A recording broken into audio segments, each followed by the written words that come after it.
நாங்க கொடுமைப்படுத்தவே இல்ல. இதுதான் நடந்துச்சு. பல்லாவரம் திமுக எம்எல்ஏ மகன் மருமகள் விளக்கம். ஆண்டோ மெர்லினா இருவரும் ஜாமீன் கேட்டு சென்னை முதன்மை அமர்வு நீதிமன்றத்தில் மனு தாக்கல் செய்துள்ளனர். மனுவில் பணிப்பெண்ணை தாக்கி துன்புறுத்தியதாக கூறப்படும் குற்றச்சாட்டை முற்றிலும் மறுத்து ஜாமீன் வழங்க கோரியுள்ளனர். சென்னை பல்லாவரம் திமுக எம்எல்ஏ கருணாநிதியின் மகன் ஆண்டோ மதிவாணன், இவரது மனைவி மெர்லினா. இவர்கள் இருவரும் சென்னை திருவான்மியூரில் வசிக்கின்றனர்.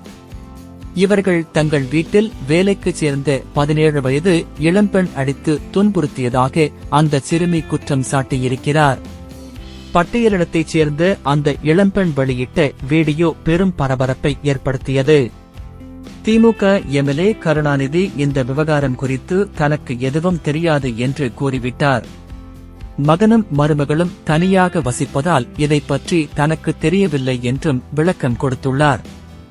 இளம்பெண் கூறிய புகாரின் பேரில் வழக்கு பதிவு செய்த போலீசார் தலைமறைவாக இருந்த ஆண்டோ மற்றும் மெர்லினாவை ஜனவரி 25ஆம் தேதி ஆந்திரா அருகே கைது செய்தனர்.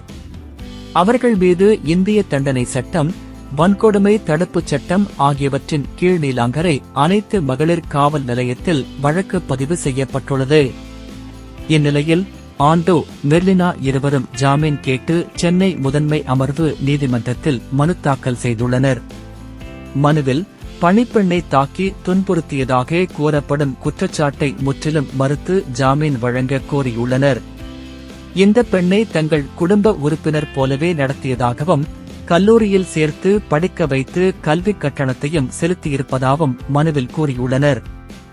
இந்த ஜாமீன் மனு சென்னை முதன்மை அமர்வு நீதிமன்ற நீதிபதி எஸ்.